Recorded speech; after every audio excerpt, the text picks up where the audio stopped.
Ah.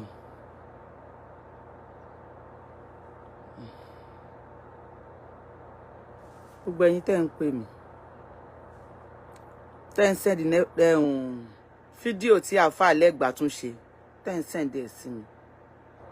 Mi ò tí ráyè t'Alfa Legba. EGBIN ORUN, rest well. EGBIN ORUN, rest with Jesus.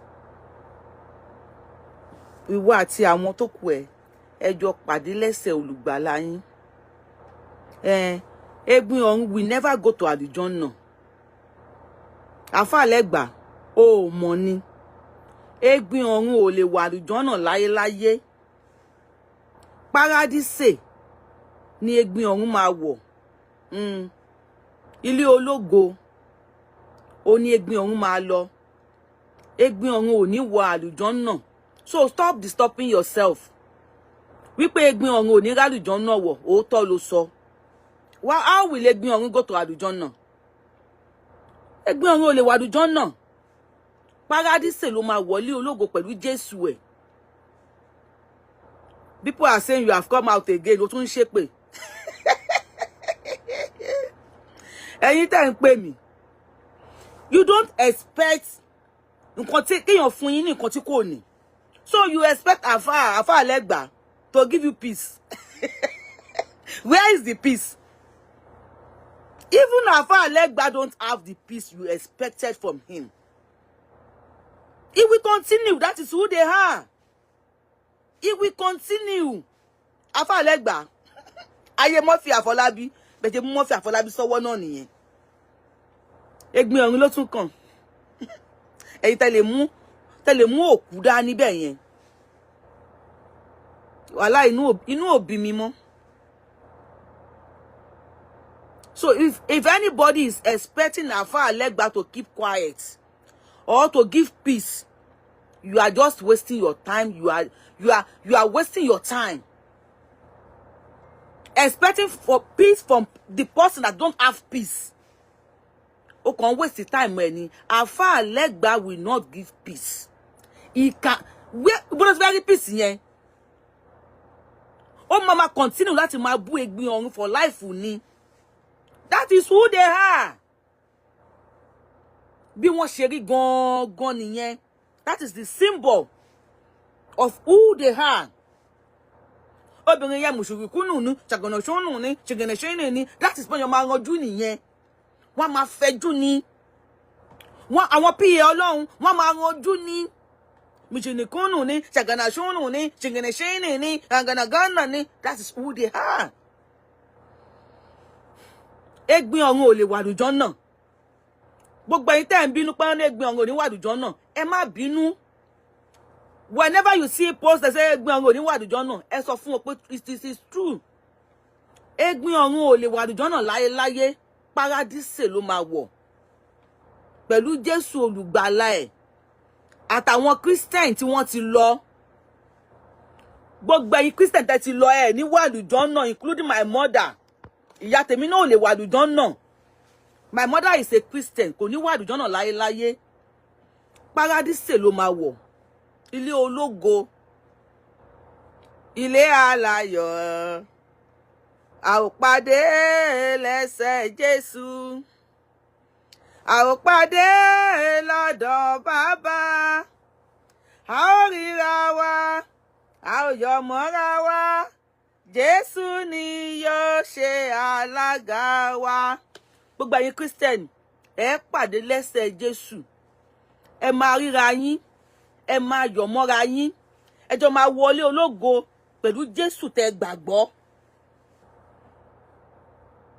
Pẹ̀lú Jésù. I don't know. Say phone. Okay, I don't know if I have it here with me. Even ìyá tó bí mi. Àti EGBIN ORUN, ẹ jọ máa pàdé ni lẹ́sẹ̀ Jésù. Jésù tẹ́ gbàgbọ́, ẹ lọ pàdé ńbẹ̀. Ẹ lọ pàdé lọ́dọ̀ Jésù yín. If anybody said EGBIN, if you expect anything different from what Alfa Legba is saying, if you expect anything ẹ gbé fídíò yìí o, ẹ̀yin blogger mo rí èèyàn kan tó ti wọlé ńsìn ẹ káàbọ̀. Ẹ gbé fídíò yìí lọ sórí page yìí. Ẹ ní èmi Yorùbáwùyí sọ pé don't expect anything different from what ALFA Legba is saying. Don't expect him to give you peace because you don't have peace. And if you need peace, you expect him. He will be coming out for EGBIN ORUN. Because Nigeria is not, it's a lawless country that is not working. If Nigeria is working, you don't give trauma. Fún àwọn ọmọ EGBIN ORUN àtàwọn family ẹ̀ tó fi sílẹ̀. Ọmọ Mushrikunu ni, Chagana Shonu ni, Chagana Shini ni. You don't expect anything. Yesterday Moki, Legba will be coming out again and again and again and again. Even our Muslim ẹgbẹ́ ṣe bó ń bú wọn. Àbí kò bú wọn ni. Ó bú àwọn náà now. Ẹ̀yin Muslim, ẹ̀yin àfáà tó yín ti gbálẹ̀. Definitely they don't do. They cannot give you what they don't have. They cannot. They can never give you what they don't have. They don't have the peace and they can never give you the peace. So stop bothering yourself. Eye dara yin láàmú. Yorùbáwùyí, àfáà yẹn tún ti bọ́ta, ó tún ti ń bú EGBIN ORUN, ẹ̀yin Kristẹni, tẹ́ ń pè mí. Ẹ lọ fọkàn balẹ̀. EGBIN ORUN ò ní wà àlùjànnà. Never, láyé. I reject àlùjànnà for EGBIN ORUN. Gbogbo ẹ̀yin Kristẹni, ẹ lọ fọkàn balẹ̀. Then tell you pé ò ní wà àlùjànnà. Tell them pé you reject àlùjànnà. You will never enter àlùjànnà. All the Christians, you will enter paradise with your Jesus. Ẹ̀yin àti Jesus yín lè máa paradise. Ní wà àlùjànnà. Ẹ fira yín lọ́kàn balẹ̀. Ẹ̀yin Christian tẹ́ ń pè mí. Ẹ má kóra yín lọ́kàn sókè. Wípé Legba sì tún bú ó tún jáde láàárọ̀ ó tún ṣe láàárọ̀ innocent sí mi. Bó tún bú EGBIN ORUN. Ẹ má kóra yín láyà sókè. Legba cannot give you what he don't have. Èmi ti sọ fún yín, wọn ò ní. There's not that peace that retí lọ́wọ́ wọn yẹn. Wọn ò ní peace yẹn. How do you expect somebody to give you the peace tó ń fún ara ẹ̀ ò ní? A tún bọ́ta lọ́la. A tún bọ́ta níjọ́ mẹ́rin. A tún bọ́ta ní next week. A tún bọ́ta ní next year. Ó nìkan kọ́. Tí ẹ̀yẹ kan sẹ́wọ̀n ni wọ́n pọ̀ tán jáde tán gbé EGBIN ORUN. Àwọn PA Ọlọ́run. Kí lè EGBIN ORUN ṣe? Because she was Basira and she said she cannot be Basira again. This is what we are telling you, that Nigeria is not working. In a working country, you have a Legba yẹn, wọ́n ti mú lọ sí psychiatric hospital. Wọ́n ní kó lọ yẹ̀ ọpọlọ ẹ̀ wò. So normal àbí kò normal? Because on a normal ground, a normal woman being kò ní bọ́ta láti máa bully èèyàn. Talkless pé ẹni tó ti kú. And fídíò tó yẹ ṣe tí wọ́n send sí mi, he was saying àwọn àfáà súnà ó ti ń lérí. That is who they are.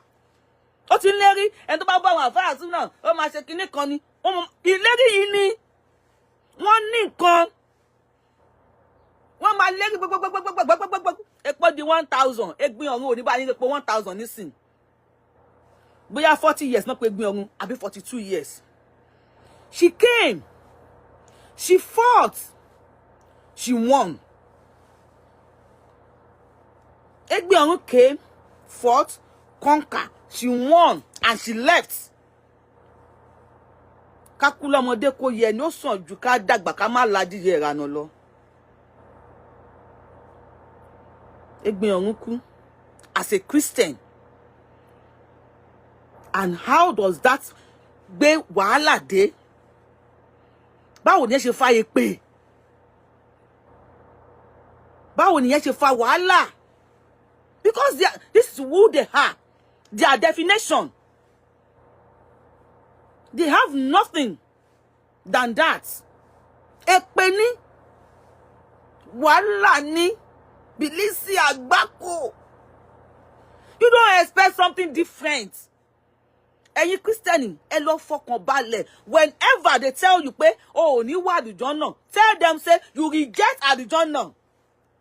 If you are a Christian, they tell you o ò lè wà àlùjànnà, tell them to their eyes, to their face by pé you reject àlùjànnà.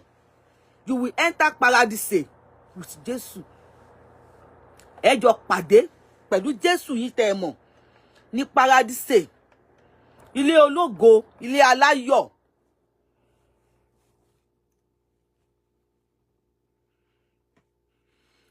Àṣà ìyá mi, a ní kíní kan gbàgbọ́ orin yẹn. Nígbà tí ẹ̀mí mi bá ń lọ, tí ikú bá pọ̀jù mi dé, tí mo ń lọ sáyé àìmọ́, mo wò ọ́ nítẹ́ ìdájọ́, gbà mí o olùgbàlà mi, ìwọ nìkan ló lè gbàlà. That is what my mother believed. She believed that from her day one. Tí ẹ̀mí fi bọ́ lẹ́nu ẹ̀. She believed Jésù nìkan ni olùgbàlà. I live with my mother as a Christian, a correct, original, international Christian. Àwọn ìyá aládùúà. Èmi lèmi stop ìyá tèmi kó má gbàwẹ̀ mọ́. Pé mami, you are age. You are age. Stop àwẹ̀ kí lẹ̀ ń gbà. Èmi lèmi stop ìyá mi nípa àwẹ̀. Ìyá mi ó ti dàgbà tó. Yé gba àwẹ̀ mọ́. And my mother, as a Christian, she married to a Muslim, ALFA. Baba mi ALFA. I lived with both of them. And I enjoy living with them. Amio. I enjoy. Okay, let me see. Few hours. Let me see if I have it here. I don't know. I don't know if I will have it here.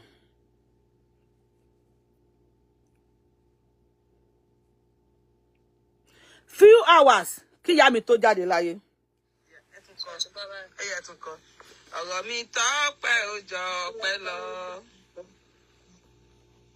Mo dàbí ogun lọ́jọ́ wọn. Ẹ̀rù ń bà mí. Àyà mi sùn tó ní. Jésù. Mo rò fàlágbà wí. Àṣẹ Jésù sì wà lẹ́yìn. A few hours. Kíyá tó jáde láyé ohun ẹ̀lẹ́ ń gbọ́ yẹn. Àṣẹ Jésù sì wà lẹ́yìn. She was enjoying it, singing. On her deathbed. She was even enjoying singing. Few hours. Kíyá tó jáde láyé ohun ẹ̀lẹ́ ń gbọ́ yẹn. She told me, mo ti ń lọ. She said she's leaving. And I thought, because she always, every time, ìyá mi kó tó sing, tó ti máa ń sọ̀rọ̀ kú. Because she believed she will see Jesus. Ohun ìyá mi nìyẹn. Few hours. Mo bá màmá mi àtún lẹ́yìn yẹn mo tún padà pé àtún sọ̀rọ̀. She told me all what she want and she told me she is going. Because she believed òun ò lè rí ànábì sójú. Nothing tó lè mọ òun rí ànábì. Jésù lòun máa rí. Tí ẹ nìyẹn. If you are a Muslim and you believe pé tó bá ti kú, ànábì ló máa rí. Face your ànábì. Má pọknósì. Ẹ má dá ogun sílẹ̀ nílẹ̀ Yorùbá. Ẹ má dá ogun ẹ̀sìn sílẹ̀ nílẹ̀ Yorùbá. Ẹ má dá wàhálà lẹ̀. Àgbákò fìtínà. Bìlísì. Ẹ má dá kalẹ̀ nílẹ̀ Yorùbá. Yorùbá people, we are one people. That's my mother. Few hours. Ó pé Jésù tó fi jáde láyé ni. Because that's what she believed.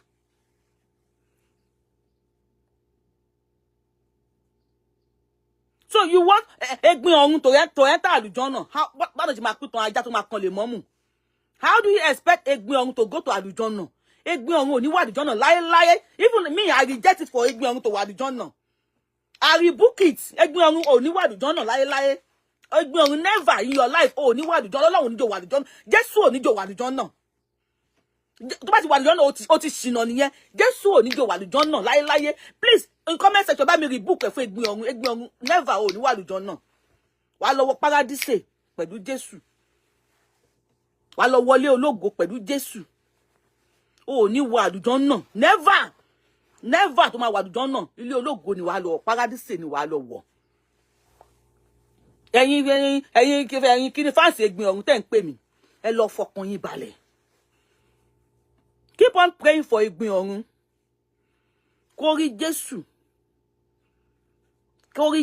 ẹ̀ kán jọ pàdé kí Jésù ẹ̀ welcome ẹ̀ kán jọ wọlé ológo. Yes, ẹ má kó fún yín ní hypertension. Don't let them give you hypertension. If they tell you you will never enter àlùjànnà, tell them to their face that you reject àlùjànnà. Tell them to their face that you. Èmi sọ fún ìyá mi pé owó ni wá lọ sí Mecca. Ó ní òun ò ní lọ sí Mecca.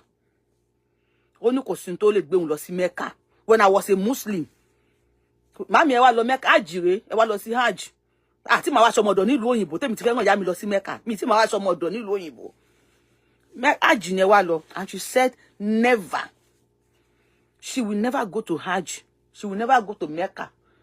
She don't want to see Muhammad. She want to see Jesus. Okay, tí ẹ nìyẹn. So, ẹ̀yin tẹ́ ń pè mí, ẹ lọ fọkàn yín balẹ̀. Legba cannot give you what he don't have. Legba ò ní nǹkan tẹ́ ń béèrè lọ́wọ́ ẹ̀ yẹn. Legba kò ní. You are asking, you think Legba will give you peace? They play. He can never give you because you don't have it.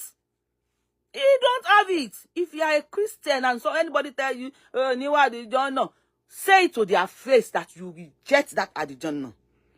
Mo fẹ́, ó ṣàgbà mo bùn ọ́. Wá sọ fún mi sí pé Niwa àlùjànnà. I'm like, okay, I don't even want it. Don't give it to me, ọ̀fẹ́ mi ò fẹ́. Ọgbà ìtẹ̀rọ̀ ni mo fẹ́ wọ̀ pẹ̀lú àwọn irúnmọlẹ̀. Pẹ̀lú àwọn irúnmọlẹ̀ ilẹ̀ Yorùbá. I want to use my eyes like to see Èṣù. Ṣàngó Olúkòso àyára ná àkàtà yẹ́rìyẹ́rì. I want to see Ọbàtálá, Ọbàtárìṣà, ọba takuntakun lóde ìrànjẹ. I want to see Olúkòso. I want to see Ṣàngó. I want to see Ògún lákàyè Ọ̀ṣìmọlẹ̀. I want to see gbogbo àwọn àgbàlagbà gbogbo àwọn òrìṣà ilẹ̀ Yorùbá tí wọ́n ti lọ. I want to see all the irúnmọlẹ̀. I want to see all the irúnmọlẹ̀. I want to go to Ọgbà Ìtẹ̀rọ̀.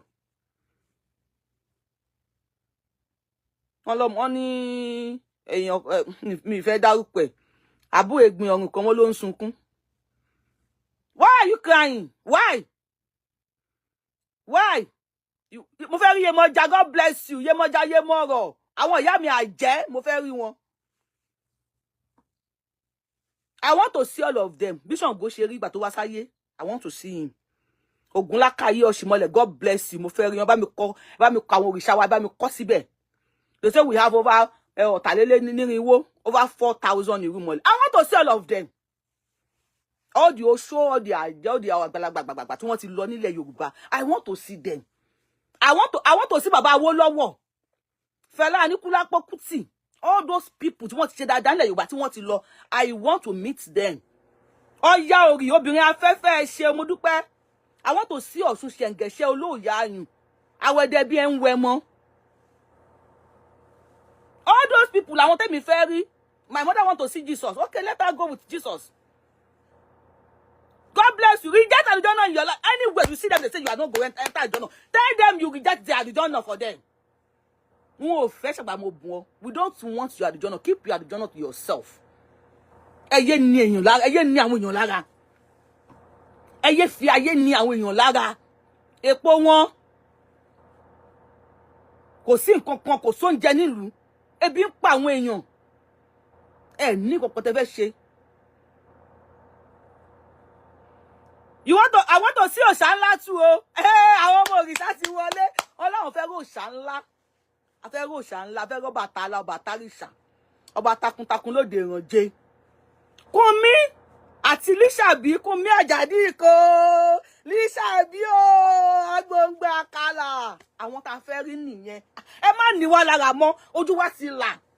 A fẹ́ rí Lísàbí agbóngbé àkàlà. A fẹ́ rí Kúnmi Àjàdí kò. Mo fẹ́ rí eégún. Ará ọ̀run kẹ̀kín. Àwọn tá fẹ́ rí nìyẹn. Ẹ má ní wá lára. Egbin Orun ò ní wà àlùjànnà. Kò ní wà àlùjànnà. Paradise ló máa lọ. Paradise Egbin Orun. Tó bá rí màmí ní Paradise. Jọba mi bá mi sọ fún pé mo ń kí o. You will see my mother in paradise. So fún ìyá mi pé mo ń kí. Pé mo kí o, bá mi kí ya. Mami, tẹ́ bá rí Egbin Orun. Even baby ti ṣẹ́jú. Mami, tẹ́ bá rí Egbin Orun ní paradise. Mo fọlọ́run, mo fi Jésù tẹ́ mọ̀, mo fi bẹ̀ yín. Ẹ jọ̀ọ́, tẹ́ bá rí Egbin Orun ní paradise. Tó bá pé òkú máa ń wẹ̀yìn, tó bá wo show yìí. Àbí tó bá wo show lẹ́gbàá, t'Egbin Orun bá ń sunkún pé wọ́n ń bú ǹgbà tó ti jáde láyé. Ẹni èmi ní kẹ́ bá wa sọ fún Egbin Orun, màámi. Please, you are a good mother. Tó máa pamper àwọn ọmọ. Ẹ bá mi mú Egbin Orun, bẹ́ẹ̀ bá sọ pé súnmọ́ mi ọkọ mi. Ẹ bá mi mú Egbin Orun báyìí, bá mi sọ ọkọ mi, fọkàn balẹ̀. Magbon táyé la gbé sọ, ayé la gbé ti dìde fún ẹ. Màámi, tó kù bá, ẹ máa rí data lò lọ́rùn. Tẹ́ bá gbé data wà, network wà lọ́rùn. Ẹ bá mi show video yìí fún Egbin Orun. Ẹni kí Egbin Orun má sun ẹkún. Ẹni kí Egbin Orun kó lọ fọkàn balẹ̀, láyé la gbé ti jáde fún. Wípé kò ní wọ àlùjọ́nà paradise ló máa wọ̀. And Egbin Orun should not expect peace from afar Legba. Because wọn ò ní peace. So how do we expect ẹni tí ò ní nǹkan? Èmi sì mi ò ní, kí ni mi ò ní? Nǹkan tí mo fẹ́ pé mi ò ní. Àbí ṣe wà yín sìn. Mi ò ní ká fi ayé níyàn lára. So how do you expect me to give you? Mo fẹ́ rí Odùduwà. God bless you. Ẹ bá wa kọ àwọn òrìṣà ilẹ̀ Yorùbá síbẹ̀. Àwọn tẹ́ fẹ́ rí, àwọn òrìṣà ilẹ̀ Yorùbá la fẹ́ rí. Ẹ tó ń tẹ́ kó ṣì síwájú, ẹ kó ṣì lọ, ẹ kó rí burúkú síwájú, ẹ kó jàtijàti lọ. Ẹ kó rọ́dọ̀ ọ̀dọ̀ yín lọ. Ẹ̀yin ẹlẹ́rìí ibú. Ẹlẹ́rìí ibú ni yín, ẹ kó ṣì síwájú. Egbin Orun ò ní wá àlùjọ́nà. Kó pé Egbin Orun ò fẹ́ àlùjọ́nà. Keep your àlùjọ́nà to yourself. Keep your àlùjọ́nà. Keep your àlùjọ́nà to yourself. We don't want àlùjọ́nà. Àwọn Ọbàtálá la fẹ́ lọ rí. Ọbàtálá. Ọbàtálá. Ọbàtálá la fẹ́ lọ rí o. Ọ̀ṣun ṣẹ̀ǹgẹ̀ṣẹ̀ olóòyà ayùn. Ọbàtálá ìṣọ̀bàtà. Ògún lákàáyé ọ̀ṣìmọ́lẹ̀. La fẹ́ lọ rí. Ọya òrì. Obìnrin náà afẹ́fẹ́. Ọya tó rògbòjọ́ kọ lọ. Òun la fẹ́ lọ rí. Àwọn ìyá wa la fẹ́ lọ rí. Àwọn bàbá wa la fẹ́ lọ rí. Ẹ̀yin àbúrò Egbin Orun tẹ́ ń sunkún. Ẹ lọ fọkàn balẹ̀. Ẹ lọ fọkàn balẹ̀.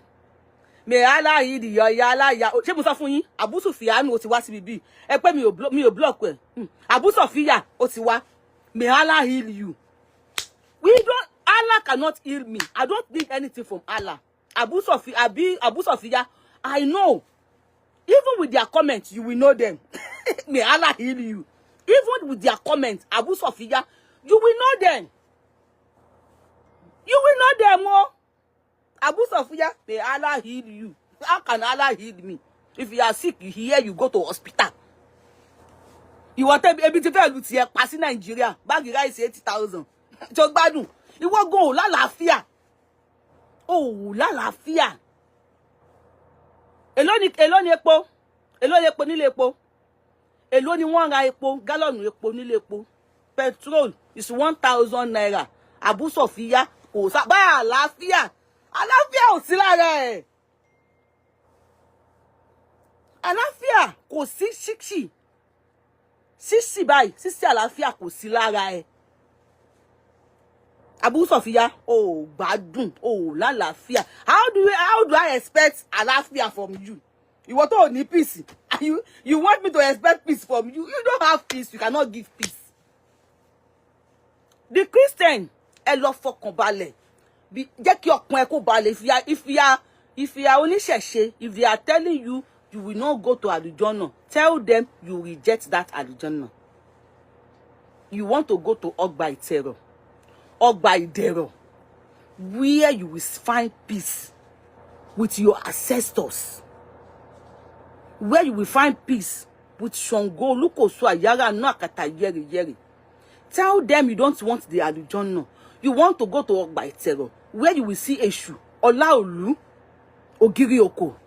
If they tell you you will not go to àlùjọ́nà, tell them you reject it. You don't want it. You want to where you will see Ọ̀ṣun ṣẹ̀ǹgẹ̀ṣẹ̀, ìyá mi olóyà yùn, àwẹ̀dẹ bí ẹ ń wẹ́ mọ́. Where you will see Adéyẹmí, Adékúnlé, Adefemi, where you will see àwọn adé ìṣẹ̀ǹbáyé tí àwọn bàbá wa ti dé, where you will see different adé oríṣiríṣi, where you will see Ọ̀rànmíyàn, where you will see Olúrógbó, where you will see Ẹ̀là, tí wàá rí adé, tí wàá wọ ọmọ aládé, tí wàá yan fanda pé ọmọ aládé ni mi o, ọmọ aládé ni mi o, ẹni kò fẹ́ mi kó jókòó, ọmọ aládé ni mi. Tell them you want to see your ancestors. And if you are a Muslim, if any Christian is telling you, oh, ni wo paradise, tell that Christian that you don't want to go to paradise. You reject that paradise. You want to go and see your Muhammadu. You want to go to Adujonna. If you are a Muslim, a peaceful Muslim, not Muslim like Ilegba. If you are a peaceful Muslim, and anybody is telling you, ni wo paradise, tell them you don't want the paradise. You want to go and see your Muhammadu. You want to go Adujonna. And I don't even think the Christian man so there. You go cry, no ni. Shegba. Abu Sophia, we are alive. You feel cry. You go cry. Lo cry for year àti bàbá àtàwọn family ẹ. Abu Sophia, if you tó bá fẹ́ sun ẹkún, lọ sun ẹkún fún àwọn family ẹ. Don't you feel like crying? Cry now. Where Abu Sophia, Abu Sophia, don't feel like crying for you. You feel like crying for our family ẹ, not for me. Why would you feel like crying for me? Go and cry for your family. You don't know what about to feel alone. To someone school one more. So to someone school one more. And not be stood up and fight and fought for you. Like she lost in Mecca ni. Listen, ni Mecca. Won Saudi Arabia. Won bí ọba Saudi re. Kó fi owó lé epo. Kí minimum wage jẹ́ 30,000 riyal. Kí wọ́n lè epo jẹ́ 1,000 naira. Wọ́n bí ọba Saudi re. Wàá rí pé àwọn àfáà Saudi torí láwa ni tiwọn very decent láwa ni. Wọ́n bought àwọn ọba wọn gan ò ní sky yẹ. Ọba Saudi ò ní fowó lé oúnjẹ. Wọ́n ò ní wọ Saudi kó máa pa àwọn ọmọ Saudi kí ọba Saudi wá fọwọ́ lẹ́rán kó máa wò. Tó ní Allah máa ṣe kíní kan. Ọba Saudi will stand up. Ọba Saudi will stand up and speak on behalf of his people. The sheikh, the ALFA, the ustaz in Saudi, they will stand up and speak on behalf of their people. They will tell Ọba Saudi, we don't want this. You are here.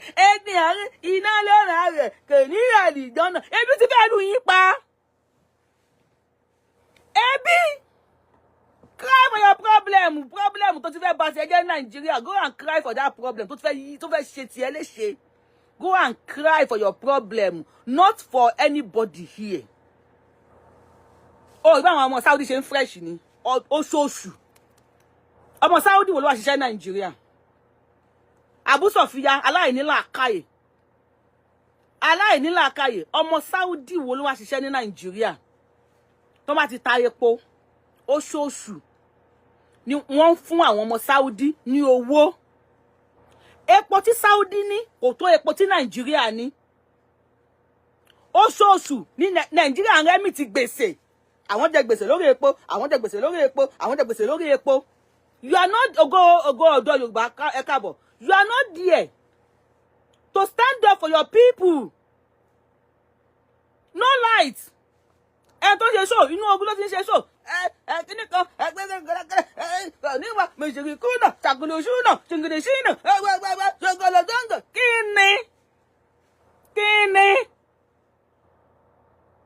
kíni wàhálà. Kírísítẹ́nì lè gbin ọ̀run, Jésù ló máa rí.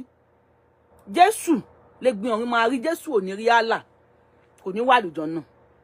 Paradise ló máa wọ̀.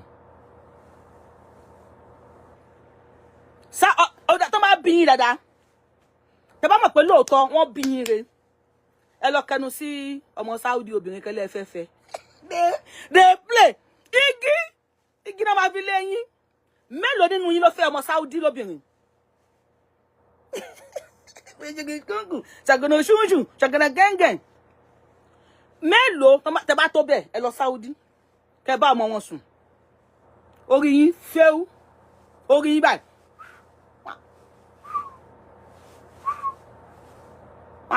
wọ́n ṣọ́ọ̀pù orí yín kò lọ́rùn yín fún yín ni Saudi ò ní péye pé ẹ̀mọ̀ ìṣòro kúnnù ṣàgọ̀nà ṣọ́nù ṣẹ̀gẹ̀nà ṣọ́nù Saudi ò ní fún yín lọ́mọ ẹ̀kẹ́fẹ́ ẹ̀ tó bẹ́ẹ̀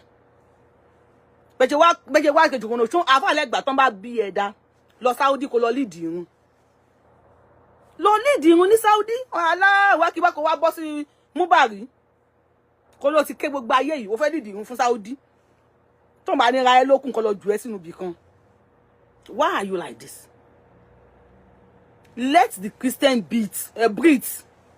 Let the Christian, let them breathe. Ẹ jẹ́ kí àwọn Kristẹni kí wọ́n rí mú mí. Ẹ jẹ́ kí Kristẹni rí ayé ṣe. Ẹ jẹ́ kí Kristẹni gbà pé àwọn náà ráyé wá. Ẹ gbà wípé Ànábì Ìsá, pé Jésù Ànábì Ìsá, ẹ gbà wípé Jésù wà nínú Kùránì. Ẹ dẹ̀ gbà wípé nínú Kùránì kò sí obìnrin kankan tí Ọlọ́run fún ní ayé Al-Kùránì tayọ súrátù Mọ̀ríámọ̀. According to you, tayọ súrátù Mọ̀ríámọ̀ lọ́lọ́run fún ìyá Jésù. Then báwo ni àwọn ọmọ ẹ̀yìn Jésù ṣe wá wà forbidden? Báwo ni àwọn ọmọ ẹ̀yìn Jésù ṣe jẹ́ ẹni ẹ̀kọ́? Báwo ni àwọn ọmọ ẹ̀yìn Jésù ṣe jẹ́ ẹni ègbé? If Jesus' name is in Quran, gẹ́gẹ́ bí Ànábì Ìsá, orúkọ Jésù jẹ́ Ànábì Ìsá nínú Al-Kùránì. Definitely Al-Kùránì fúnra rẹ̀ ó dẹ̀ accept wípé Jésù Ànábì Ọlọ́run ni. Tó bá dijọ́ gbèdè àlìkíámọ̀ tẹ́yìn bá ń bá Ànábì Mùhámọ̀ yín wọ ilé ológun àlùjọ náà. Ṣé Jésù á wá fọwọ́ lẹ́rán? Jésù á máa wòran káwọn ọmọ tiẹ̀ máa wọnú náà lọ. Ẹ má tàn wá náà. This is 1 + 1. 1 + 1 lélẹ̀. Jésù Ànábì Ọlọ́run ni. Mùhámọ̀ Ànábì Allahu ni. Ẹ dẹ̀ gbà pé ó kọ Jésù ó wà nínú Bible. Okay, àwọn ni ẹ̀yin Ànábì mi o, ẹ wá kó àwọn àyànfẹ́ yín o. Ẹ̀yin ọmọ Mùhámọ̀, ẹ wá ń tẹ̀lé Jésù lọ. Ẹ ń tẹ̀lé Mùhámọ̀ lọ pẹ́kẹ́pẹ́kẹ́pẹ́kẹ́pẹ́kẹ́. So Jésù àwa káwọ́ kò báyìí bí ẹ ṣe national theatre. Àbí Jésù àfọwọ́ lẹ́rán á máa wo Egbin ọ̀run kó máa lọ sínú iná. Why? Egbin ọ̀run máa sùn Jésù. Egbin ọ̀run á sùn Jésù. Ọ̀nà báyé ṣe láyé láyé ṣe lọ́run. Á bèrè lọ́wọ́ Jésù wípé when you are not capable to save me, why tó ní kí n tẹ̀lé yẹ? 1 + 1 is 1. 1 + 1 ayétawà is 1. And legba, for your information, in case you don't know, go on Google, ask Google. Google, how many religion? Láàní, you be a Google lè ṣiṣẹ́ ní speaker. You be able to ṣiṣẹ́. Allah, okay. Hey Google, how many religion we have in the world?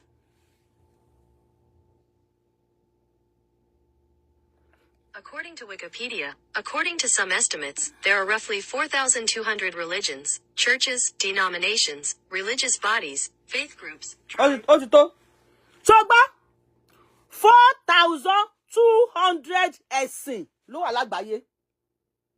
4,000. Google ló sọ fún àbí ohun mi ló gbọ́n bẹ̀. Google ló sọ fún ẹ yẹn. 4,200 ẹ̀sìn ló wà láyé. But because kọjá Nàìjíríà tó wà yẹn. Kọjá vicinity. Kọjá vicinity tó wà yẹn.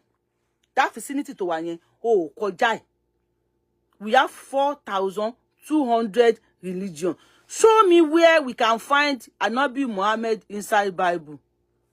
And how does that concern me? Ṣáwọn Christian wá bá yín jà. Ṣáwọn Christian wá bá yín jà. Christian sọ wípé òun dá dúró. Ó ní Jésù nìkan ní ọ̀nà òtítọ́ àti ìyè. Ó ní kò sẹ́ni tó lè wá sí ọ̀dọ̀ baba láì ṣe pàṣẹ Jésù Kristi ọmọ Ọlọ́run. That is what the Bible, their Bible taught them. And they believe it. Ẹ̀yin lẹ sọ fún wa wípé Jésù wà nínú Al-Kùránì. Ẹni Jésù wípé Ànábì Ìsá ni Jésù, ó wà nínú Al-Kùránì. then why tí àwọn ọmọ ẹ̀yin wá dẹni òfò? Torí àwa ò fẹ́ ogun nílẹ̀ Yorùbá. Ẹni Jésù wà nínú Al-Qur'ani. Why tí àwọn ọmọ ẹ̀yin Jésù wá dẹni òfò? You just need to tell us why you call them any òfò, any no, any gengen, alujungunu, alujengene.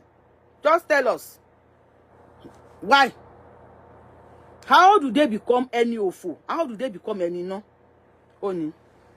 Ṣe fídíò tí wọ́n bú wa. Small wájú jọ. Ó ti kú káwọn lọ wọná. Bí ó ti rí fún náà nù, yóò sì lọ wọná. A kò sọ fún yín pé ẹ̀ṣọ́ ẹnu yín ẹ má kọjá yín sáwàfà súnà. Àfà súnà lèmi. Ẹ̀ṣọ́ ẹnu yín ẹ má kọjá àyè yín sí àfà súnà. So how do you expect this from them? How? How? How? How? How?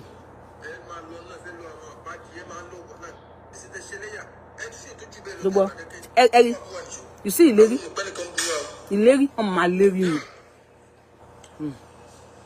Ẹ̀yin àfà dé gbádùn. Ẹ gbọ́? Ẹ̀yin ọ̀daràn òkì. Ẹ̀yin Mùsùlùmí tí nǹkan ṣe tẹ kórikóri. You expect peace. Where is the peace? Ní àwọn ìyá méjì kan sọ́tọ̀. Where is the peace? Tí wọ́n sọ kó bá wa pàwọn náà dé. Kó bá aṣọ olóbìnrin súnà ilé asúnà. So if you are not eleha now, o lè gbádùn ayé. I don't know. Ṣé wàá rí yìí? I don't know. Ẹ ṣàdúrà fún wa tẹ appreciate. Àfi tí ó bá jẹ́ pé kì í ṣọ̀rọ̀ tí ó kọ̀ yín dẹ̀ máa gbé oṣù ẹnu. Kí yá yìí tó dìde kó tó péré ní mẹ́ta lọ́kàn tó kọ́ mọ́ṣáláṣí. Ọjà yìí ń sáwàfà súnà. Ọjà yìí ń sáwàfà súnà. Ẹ má kọjá ayé yín. Àfà súnà lèmi. Ṣé bí Ànábì ṣe fáwọn aráàlú ẹ̀ ni? Àwọn tí kì í ṣe Mùsùlùmí nínú lọ́sàdé. Ó ní wáàsí mi òdodo ló wà ń bẹ̀.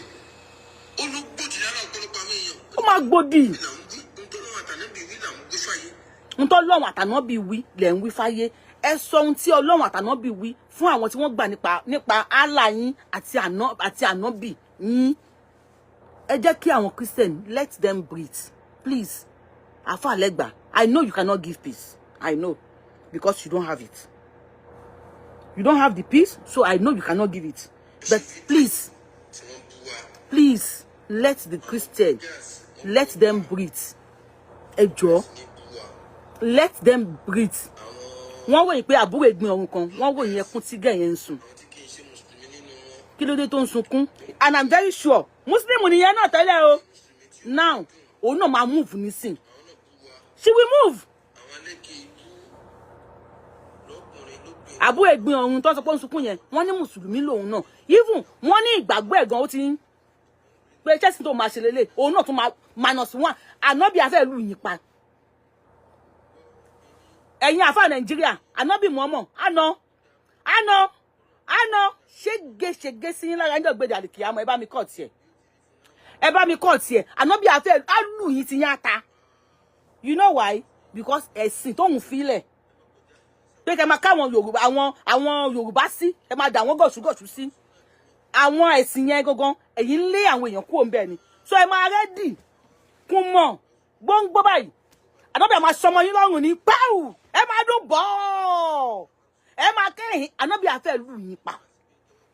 Ànábì àlù yín ti yán ata níjàgbẹ́ndì àlìkìyàmọ́. Ẹ bá mi bẹ́ẹ̀ tiẹ̀. Tí Ànábì ò bá lù yín, I wish Ànábì can rent me. Kí n bá lù yín. Máa lọ wá gbóngbó tó sọmọ gan. Mama sábọ̀ yín lẹ́yìn ọ̀run ní fáì. Ẹ máa dún bí màálù. Ànábì á nà yín. Ewé àbúsọ̀ fi yá. Ànábì máa nà ẹ́ tí á ta. Ànábì máa fẹ́ lù yín pa. Ànábì á nà ṣégeṣége.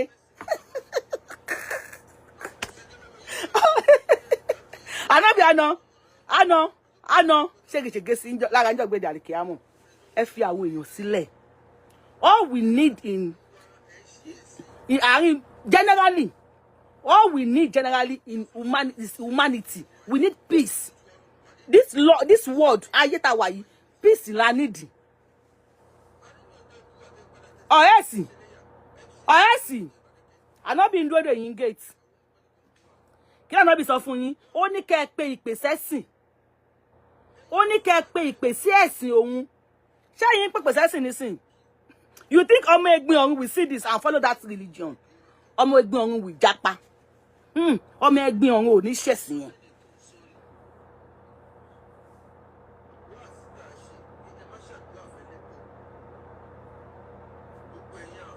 Which woman are you there?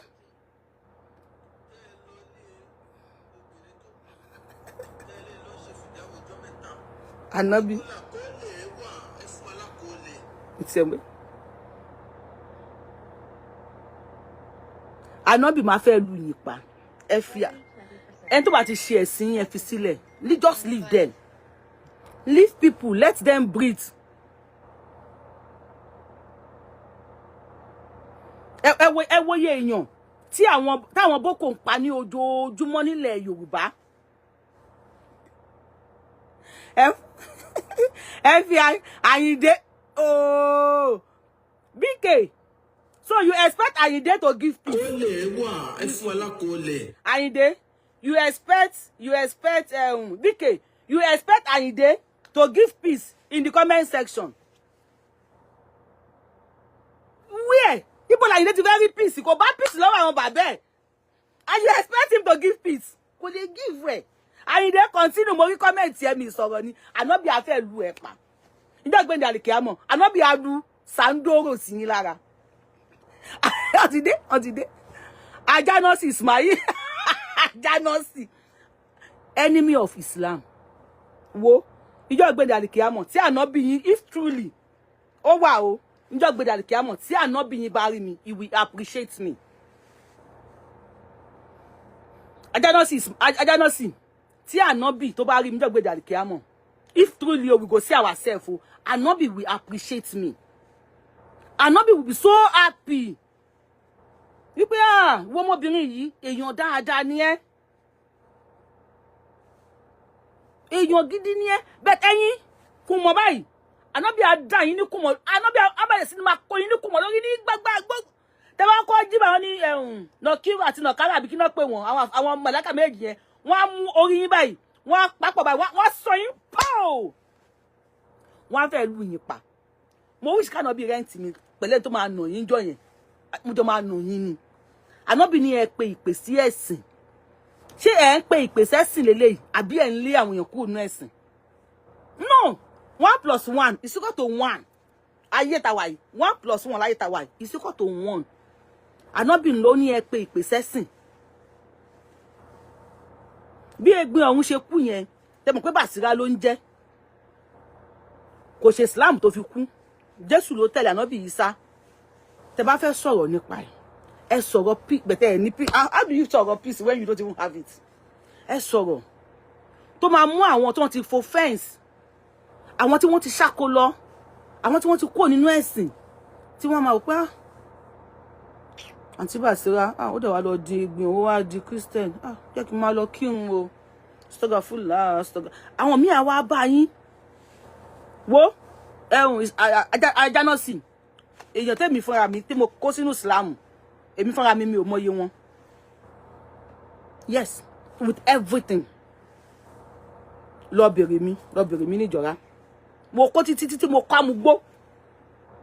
Àwọn amúgbó mo kó wọn. Wọ́n dẹ̀ ń kírun. So Anobi yín tó bá rí èmi jọ gbé dàlí kíámọ̀. Tó bá pé lóòótọ́ a máa ríra wa. If truly, tó bá pé lóòótọ́ ló wà. Your Anobi will appreciate me.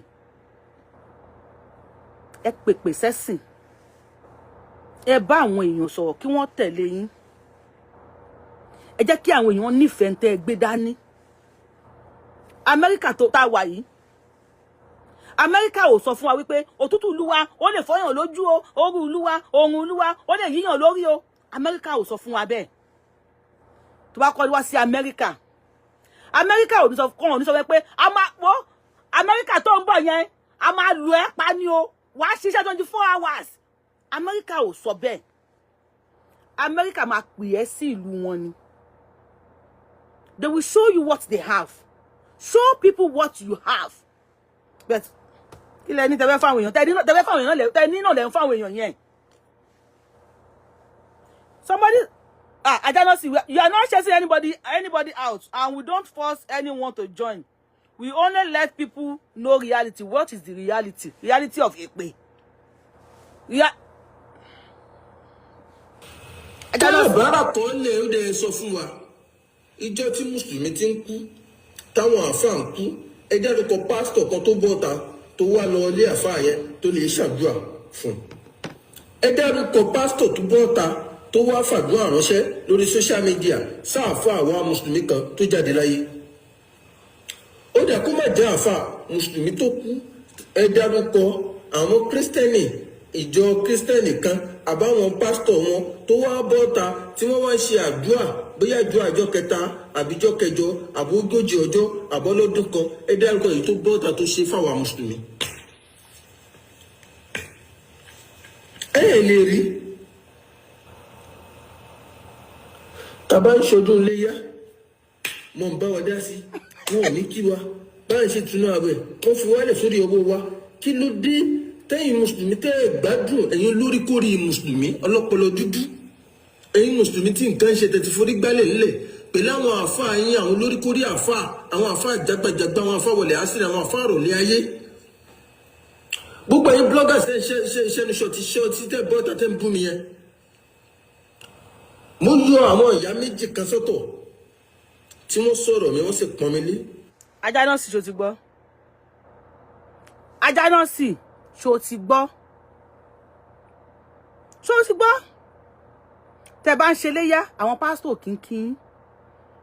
Mi rẹ̀ tó jẹran léyá tó àwọn pásítọ̀. Mi ò rí ẹni tó jẹran léyá tó àwọn pásítọ̀, àwọn Christian. Àwọn bàbá Sicilia mọ́yẹ máa yọkùnjọ léyá ni. Iléyá kù ọ̀la wọ́n ti fọ níkà wọn. Wọ́n ti fọ níkà. Christian mi ó mọ ẹran léyá, ó mọ ìfun iléyá, ó mọ ọ̀pọ̀. Ju Mùsùlùmí lọ. Jọra díẹ̀ láti bá yín pọ̀ fún ẹran, mẹ́rin wọn máa jẹ, náà máa ṣe. Iléyá àwọn Christian ń gba àwẹ̀ Mùsùlùmí. Yet àwọn pásítọ̀ wọn ò ní sọ fún wọn pé kí ló tẹ̀ ń gba àwẹ̀ Mùsùlùmí. Tó bá di àsìkò Ramadan ẹ ṣe máa rí pé everywhere ọjà ò ní tà because àwọn Christian náà ń bá yín gbà. Ramadan bàtà àwọn bàbá tiwa wọ́n pe èèyàn, wọ́n pe àwọn èèyàn sí ẹ̀sìn ni ẹ wá ṣe ìsìlámù. Inna dina indala al-Islam làwọn bàbá wa ń sọ fún àwọn èèyàn, inna dina indala al-Islam ni o, ẹ wá ṣẹ̀sìn o, ẹ wá ṣẹ̀sìn o. Kò sọ ó lè wọ ìjọba Ọlọ́run, kò sẹ́sìn kọ́tọ́ máa gbà lọ́wọ́ ẹ o, bí ó ṣẹ̀sìn ìsìlámù o, ẹ máa bọ̀ o, ẹ wá ṣe ìsìlámù o, ẹ wá. And people are embracing Islam. Many people are embracing Islam. Àwọn àfáà tí wọ́n ń ṣe kí lórúkọ ẹ̀ nínú àwẹ̀. Àfáà Fúlàní ó mọ ya àwọn Christian tí wọ́n ń fún ní nǹkan pé kó ha fáwọn èèyàn nínú àwẹ̀. Why tí àfáà Fúlàní tí ò reject ẹ̀? On my page, mo ya àwọn Christian tó ń fún mi lówó and I will announce their name. Pastor Tony Church ní America yìí last year, mo ye tó gbélé fún wa ni tá a lórí page Yorùbáwùyí. Pastor Mrs. Àtàwọn àtọkọ wọn owó ńlá ni wọ́n gbé kalẹ̀ fún wa. Tá a há fáwọn tó ń gbàwẹ̀.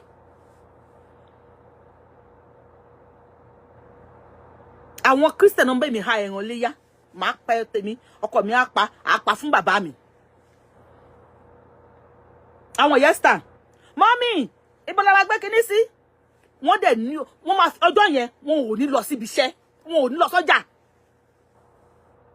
wọ́n ò ní lọ sí ọjà. They are there for us, even though I am not among you guys again. Then all those Christians wọ́n ò ní lọ sọ́jà. Èló la fẹ́ fún wọn ṣẹ́ran ni wọn ò jẹ́rí, but they will leave their even ìmí báyìí dájí ó ti jí báyìí ó ti wẹ̀ fọ́mọ ẹ̀. Ó ti ṣàmìlẹ̀ lóge ó sáré sójà fáwọn ọmọ àjọ máa sọdún papọ̀ ni. Ànábì afẹ́ lù nípa ẹ̀yin àfà Nàìjíríà, ànábì àná sandoro sí yín lára, ànábì àná ṣégè bá, ànábì àlù yìí ti yín ata, ànábì máa nù yín tí yín máa yẹ. àbúrò Ẹ̀gbin Ọ̀run tó sọ pé ó ń sunkún ṣó bóyá ó máa tẹ̀lé yín lọ bẹ́ẹ̀ ni táwọn àwọn Christian bá ní sọ bá sọ pé bóyá kinní kan lórúkọ tiẹ̀ ní sùúrù a sọ fún yín bí wọ́n ṣe ń bú sister yín àwa ti sọ fún yín pé Jésù nìkan lọ̀nà òtítọ́ àti iye kò sẹ́ni tó lè wá sọ́dọ̀ bàbá bí kò ṣe nípasẹ̀ Jésù Kristi ọmọ Ọlọ́run ẹ wá sọ́dọ̀ Jésù kẹ́ rí àlàáfíà ẹ wá sọ́dọ̀ Jésù Kristi kẹ́ ní ìyè ẹ wá sọ́dọ̀ Jésù Kristi kẹ́ kọ́kàn yín balẹ̀ Jésù Kristi nìkan ló lè fi ìfọ̀kànbalẹ̀ fún yín you think ọmọ àbúrò Ẹ̀gbin Ọ̀run yẹn ò ní tẹ̀lé wọn lọ àbúrò Ẹ̀gbin Ọ̀run máa tẹ̀lé wọn lọ because when Ẹ̀gbin Ọ̀run was alive Ẹ̀gbin Ọ̀run was jovial with many people she play with people she always laugh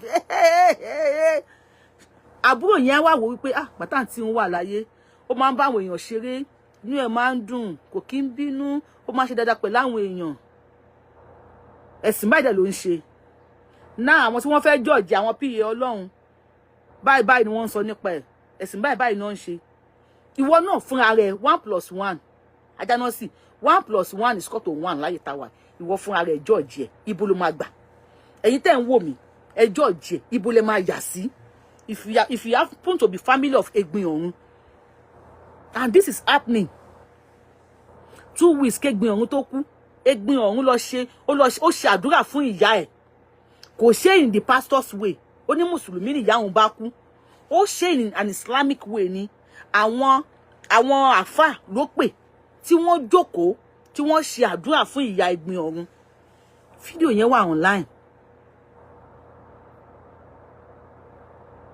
fídíò yẹn wà ní online ibi táwọn àfà ti ń ṣàdúrà fún ìyẹ́ she respects the mother and her religion Ẹ̀gbin Ọ̀run lè ṣàdúrà fún ìyẹ́ nínú church but she don't do it she call on the àfàs ẹ̀yin lẹ mọ̀ ẹni tó bá mojú ògùn ló máa ń pa bìnírè o ẹ̀yin lẹ mọ̀ sórí àtẹ máa kà fún ìyá àwọn tó ti bọ́ sáré kìámù ẹ bá wọn ṣàdúrà fún ní ọ̀nà tó tẹ̀lé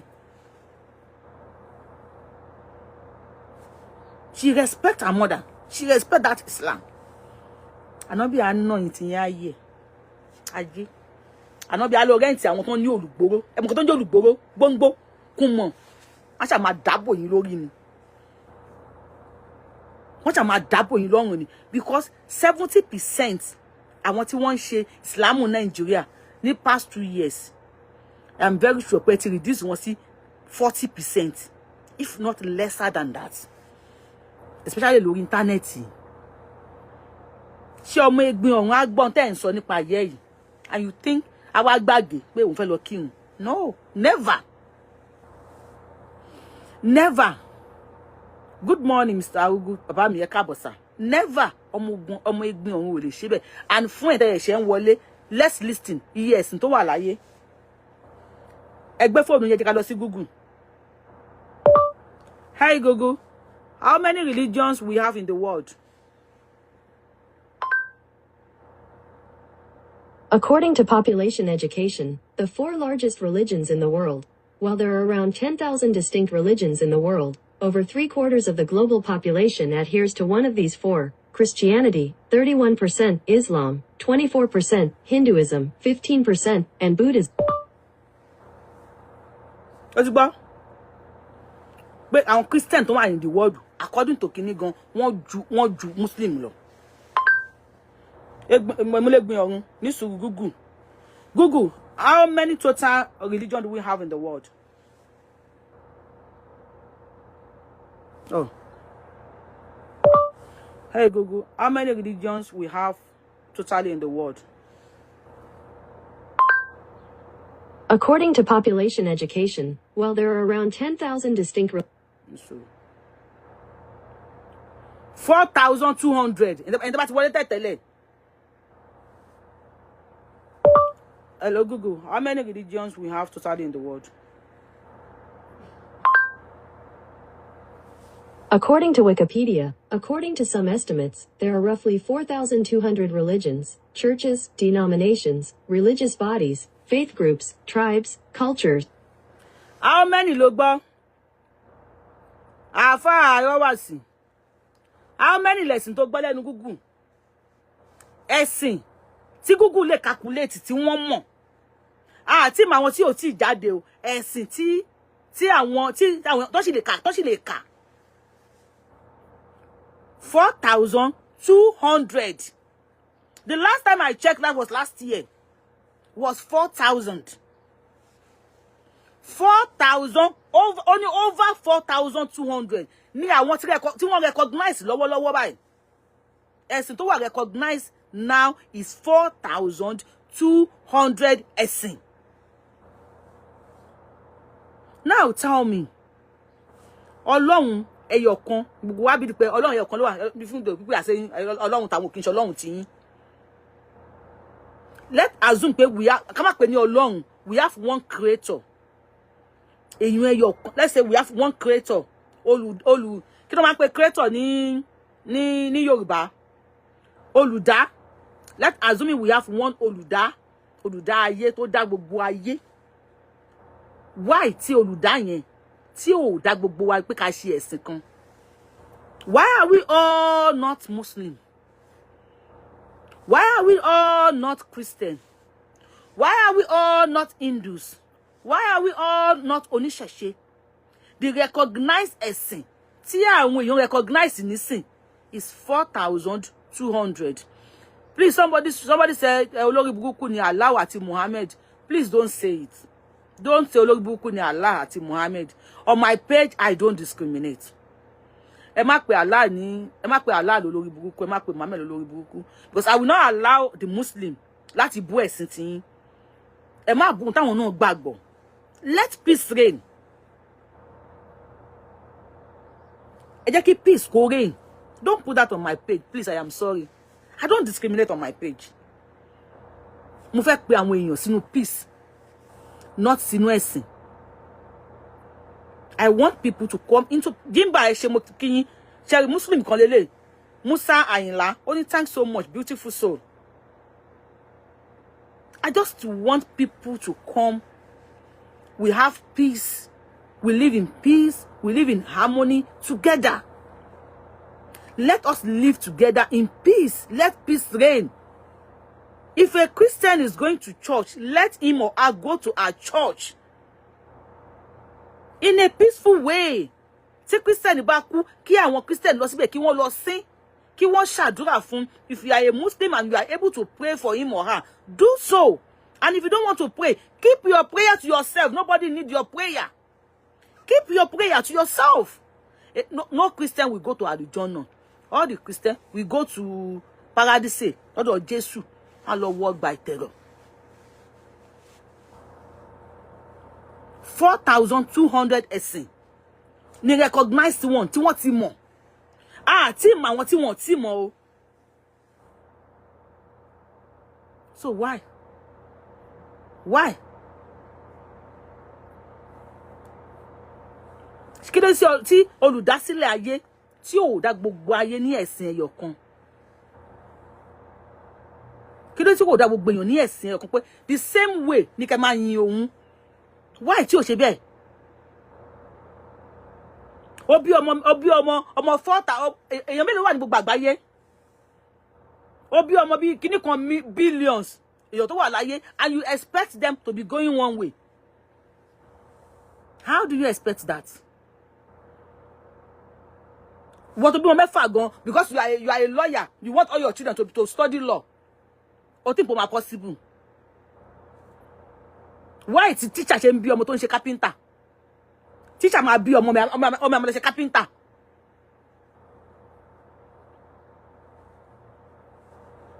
Ànábì afẹ́ náà yín pa. Ìyẹn fa Nigeria. Ànábì àná ṣe gèsì yín lára. Ẹ jẹ́ let EGBIN ORUN breathe. Let her rest. EGBIN ORUN ò ní wá Arijona. EGBIN ORUN will never go to Arijona. EGBIN ORUN, lie, I reject Arijona for you. Reject Arijona for EGBIN ORUN. EGBIN ORUN ò ní wá Arijona lágbára Ọlọ́run. Lágbára Jésù Kristi ò ní wá Arijona. Wàá pàdé pẹ̀lú Jésù ẹ̀ ní paradise ni.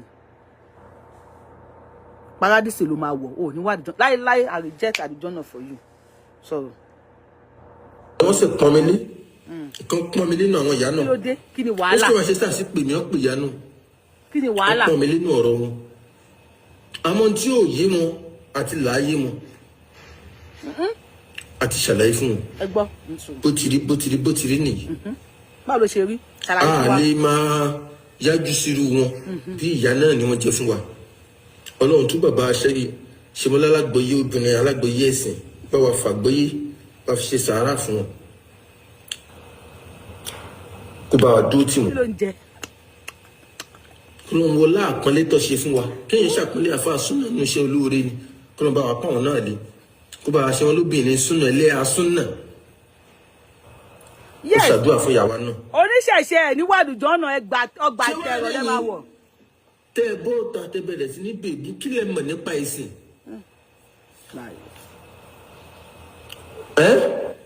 Wa alaikum salam. Kí lẹ mọ̀ nípa ẹ̀sìn tẹ́ ń bọ́ọ̀tà tẹ́ ń ṣe ṣòtí ṣe lẹ́yìn bloggers àti mùsùlùmí olóbẹ̀ yóò tẹ́ ìgbàlú àárín ìbámu bí kì í ṣàwọn àfẹ́ olóríkórí. ó mẹ́ẹ̀bùbù ẹlẹ́nu ṣòtí. àwọn àfẹ́ olóríkórí àwọn àfẹ́ aláyébàjẹ́ tí wọ́n bọ́ọ̀tà tó ń ṣàdúrà fún arábìnrin yìí. Obìnrin ṣe ìtọ́nà fájírọ̀ fásikọ̀ yìí, obìnrin áṣíyà múṣíríkà yìí, obìnrin múṣíríkà tó ń káfírọ̀ tó ń nọ̀sírọ́ níyà yìí. Ó bad. Mo kí Mufti Manchester bá mi lóye mo kí yín ẹkú ṣe táwọn bá pẹ́kọ̀ àdúrótì. Mo kí Sheikh Abu Rahima ọ̀rọ̀ jẹ́ akárí mo pẹ́. Mo kí gbogbo ẹni tẹ́ ẹ pè ní tẹ́ ṣàdúrà fún wa tẹ́ kọ́nà bá wa pàwọn náà lé. Kó bá wa ṣe wọn lóbìnrin súnà ilé asúnà. Ó ṣàdúrà fún ìyàwó náà.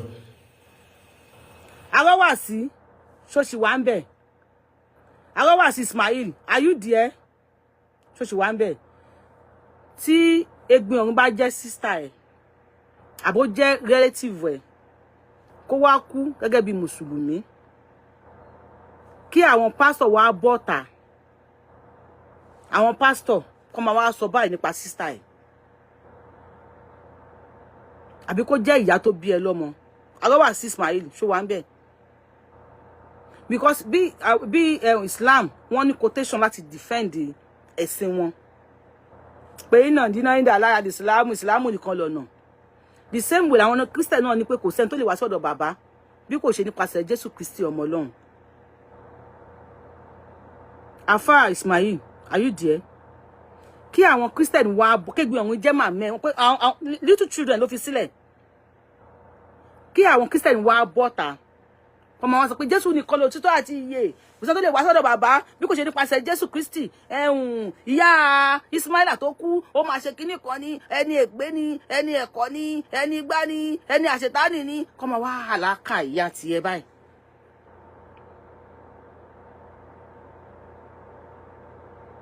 No, it's just 1 + 1, which is 1.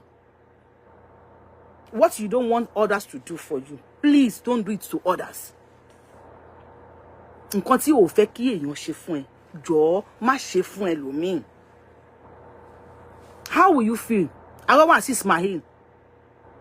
Kí àwọn Christian kí wọ́n bọ́ta, kí wọ́n máa mú àwọn àyà tí wọn náà àbí kí ló kọ àwọn verses wọn nínú Bible kí wọ́n máa mú jáde. Ìpè Ọlọ́run fẹ́ aráyé tó bẹ́ẹ̀ gẹ́ tó fi ọmọ bíbí inú rẹ̀ nìkan ṣoṣo ta wá lọ́rẹ wípé kò sẹ́ni ẹnikẹ́ni tó bá gbàgbọ́ kì yóò ṣègbé yóò sì ní ìyè àìnípẹ̀kun. Because ìyá tiẹ̀ wá gba Jésù gbọ́ kó máa wá sọ fún ìyá tiẹ̀ pé a ṣe hàn ní ká ṣàǹkà ní kẹ́ńgánná ṣàǹkà ní ṣàǹkà ní kó máa wá sọ bẹ́ẹ̀ fún ìyá ẹ̀. Afa Ismail, Abu Sophia, how will you feel? Afa Ismail, how will you feel? Òkè àwọn oníṣẹ̀ṣe bọ́ síta. Kọ́mọ wá ní pé àwọn bàbá wa, àwọn irúnmọlẹ́lẹ́ wa, àwọn ni wọ́n kọ́kọ́ lànà ilẹ̀ Yorùbá, àwọn ni wọ́n ṣe gbá, àwọn ni wọ́n ṣàwo torí pé ìyá Ismail, ìyá Awawasi Ismail, ìyá ò ti ṣe ó máa wọ náà ni. Afa Ismail, how will you feel? Tí ẹnu ẹ ò bá tiẹ̀ tọrọ tó lè sọ̀rọ̀ lórí íńtánẹ́ẹ̀tì. Báwo ló ṣe máa feel fún ẹni yẹn àti nǹkan tó ń pè ẹ́ sí pé kó wá ṣe? Ẹni tó ń hà lákà ìyá tiẹ̀ báyìí. Táwọn èèyàn dẹ̀ bá wí tó tún wá bọ́ta tó tún wá ń ṣe mí. But you don't expect peace from who don't have peace. You don't expect people to give you what they don't have. gbogbo ẹ̀yin tẹ́ ń wò mí tó bá ṣe pé ìyá yín bàbá yín ẹ̀gbọ́n yín àbúrò yín because bí kíní ṣe ń lọ ṣe rántí Murphy Afọlábí. I think I have his picture here. Let me just quickly. Èèyàn mélòó ló rántí ọ̀gbẹ́ni? Èèyàn mélòó ló rántí ẹ̀? Wọ́n ṣe drag òun náà tí. Àwọn ọ̀dọ́ làwọn tó ń wọ́kù yìí. Ọ̀dọ́ ni wọ́n. Murphy àti Ẹ̀gbin Ọ̀run bóyá the same age ni wọ́n. I love you too. We are the same age ni wọ́n. Murphy Afọlábí àti Ẹ̀gbin Ọ̀run. Now tell me, how do you think our family Ẹ̀gbin Ọ̀run will feel? Our family kí lorúkọ ẹ̀? Murphy Afọlábí. You think they have forgotten? They have not, and they will never. You remember me very well. You think our family Afọlábí, Murphy Afọlábí, wọ́n ti gbàgbé? Wọ́n ò gbàgbé, wọ́n ò dẹ̀ ní gbàgbé. Àìmọ̀ lè sọ dájú, ó dá mi lójú tó àdá.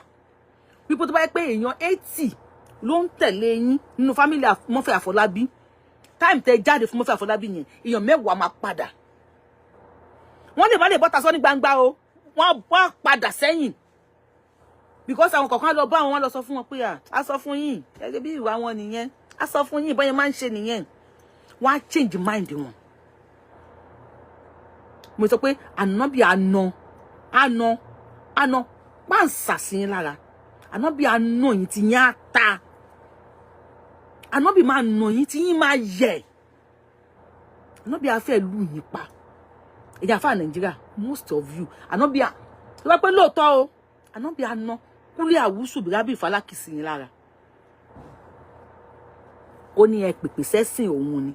Ànábì gan sọgbà tó ń lọ, ó ní ẹ̀yin ìjọ òun, ó lè máa pín sóríṣiríṣi ọ̀nà. Ó ní ṣùgbọ́n ẹyọ kan nínú yín ló máa tẹ̀lé òun wà lùjọ́ náà. Ànábì fún ara ẹ sọ. Are you sure you are among those people that will tẹ̀lé Ànábì wà lùjọ́ náà? If you are not sure, where is the certificate of àlùjọ́ náà tó ti gbà látàyé? Then why are you calling people orúkọ oríṣiríṣi? Ẹni tó ti kú. You have to respect the dead.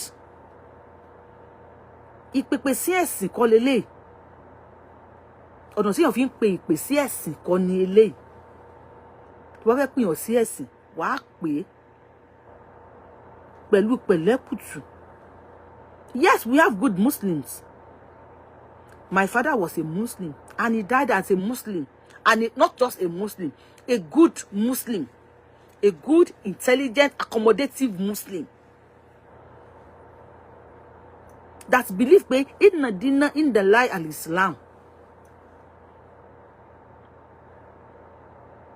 Tó bá wá di pé ó sọ fún ẹ pé inna dina in the lie al-Islam, tó wá sọ fún ẹ títí àwọn tó bá gbà pé lóòótọ́ Ọlọ́run ò ní gba ẹ̀sìn kankan lọ́wọ́ èèyàn tayọ ẹ̀sìn Islam. Bàbá mi á embrace wọn, á kó wọn wọnú Islam. Ṣùgbọ́n wọ́n tó bá takú pé ò gbà, bàbá mi á sọ fún ẹ pé lakumdinukum waliyadin. Ẹ ṣe tiyín. Àwa náà máa ṣe tiwa. Ẹ ṣe tiyín, lakumdinukum waliyadin. Ẹ ṣe tiyín. Káwa náà máa ṣe tiwa.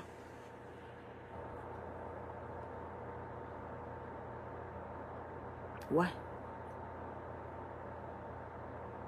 Gbóyin lẹ kakule a'udhu birabil falaki min sharri. Ǹjẹ́ máa bá yín ka ǹjẹ́ máa bá yín ka kíní yẹn. Ǹjẹ́ máa bá yín ka mọ́. Ẹ ka a'udhu birabil falaki, ẹ ka a'udhu birabil nasi, ẹ ka kule Allahu.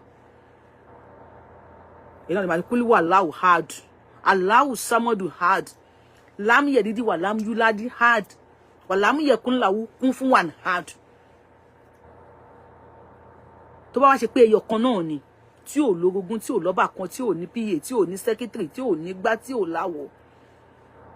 And he decided on his own láti dá ayé with billions of people nínú ẹ̀.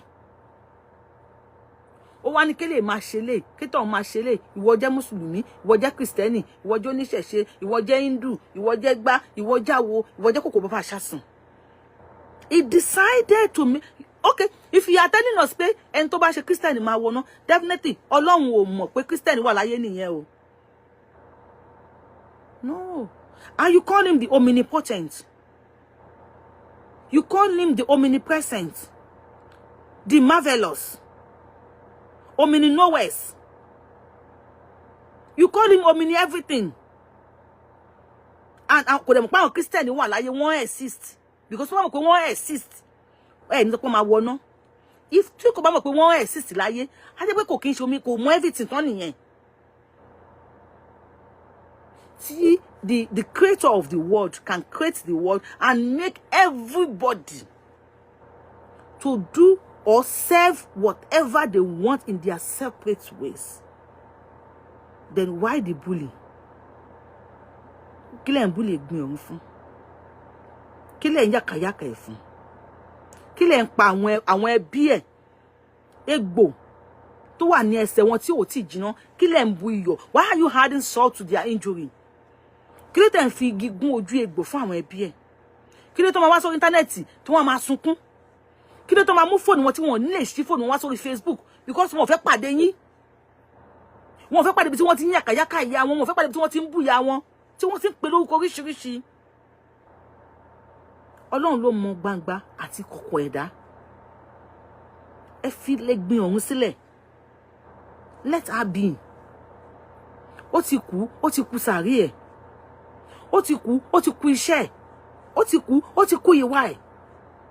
The same way tí each and every one of us, gbogbo tó bá ti ń ṣẹ̀mí láyé ló máa tọ́ ikú wò. Gbogbo tó bá ti wá sáyé ó gbọ́dọ̀ tọ́ ikú wò ni. Iṣẹ́ wa, ẹ̀sìn wa. Ẹ̀gbin Ọ̀run died as a Christian. And stop preaching àlùjànnà to her. Stop telling people pé kò ní wá àlùjànnà. Tí ó bá wá àlùjànnà, Ẹ̀gbin Ọ̀run ò tẹ̀ ní wá àlùjànnà láéláé. Ẹ̀gbin Ọ̀run máa lọ sí paradíṣe ni. Jésù máa gba àbọ̀ ẹ̀.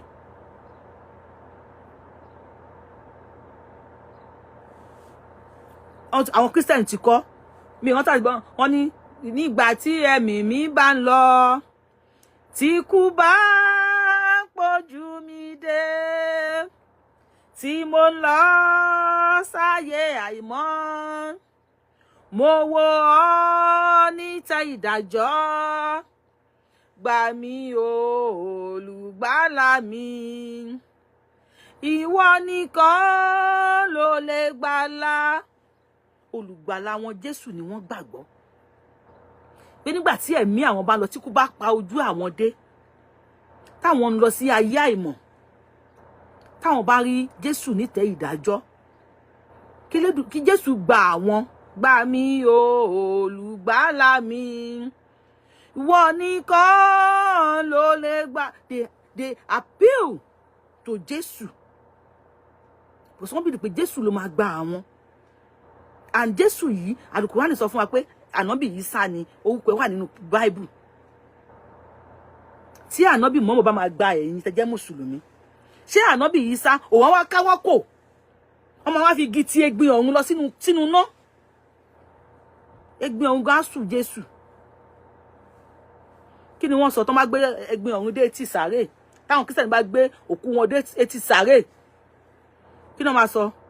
Wọ́n ní a ó pàdé lẹ́sẹ̀ Jésù, a ó pàdé lọ́dọ̀ Bàbá, a ó ríra wa, a ó yọ̀ mọ́ra wa, Jésù ni yóò ṣe alága wa. Ṣé pé wọ́n trespass? Wọ́n wá bá yín. Wọ́n ò ní a ó pàdé lẹ́sẹ̀ Allah. Wọ́n ò sọ pé a ó pàdé lẹ́sẹ̀ Muhammadu.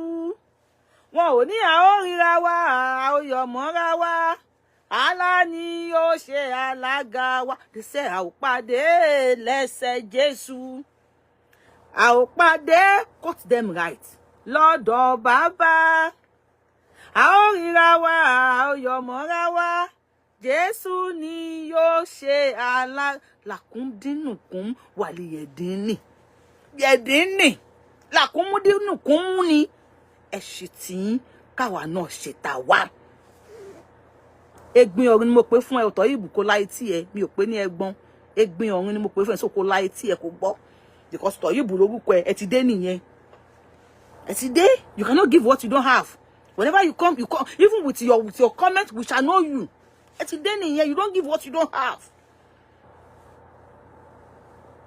Tí mùsùlùmí bá dẹ̀ kú kí ni wọ́n sọ wọ́n ní kẹ́lì mọ́ ti ṣàádà wọ́n ní kó ṣe láì láì láì wọ́n ní kó ka kùrì sí yù fún aláwù láì láì láwù aláyù kọ̀ yùmù làtà òzù sí nọ́tù wà lánàá òmù làwọn sàwọn wà tọmọ fìlà àgbè ẹ máa kàyí tó kù lọ wọ́n ní kó ka kùrì sí yù fún kọ́lọ́n lè ṣe ní tẹ́wọ́gbà wọ́n ní kó ka kúlẹ̀ aláwù fún kọ́lọ́n lè ṣe ní tẹ́wọ́gbà kúlẹ̀ wà aláwù hádùn aláwù sámọ́dún hádùn náà máa kà fún ṣé àwọn egbin ọ̀run tí wọ́n máa ka kúlẹ̀ aláwù fi gbin ọ̀run wọ́n ní ka kúlẹ̀ aláwù fún so kí wá ní problem yín kí ni ìṣòro tẹ́ ní please let the Christian let them breathe I am begging ayetawa we need peace nothing again we need more than peace. John 3:16 kí ló sọ ẹ̀yin Christian tẹ́ wà ńbẹ̀ kí ni John 3:16 sọ fún yín oníkálukú wọ́n pèpè sí business wọn ni Bible pèpè ó fi àwọn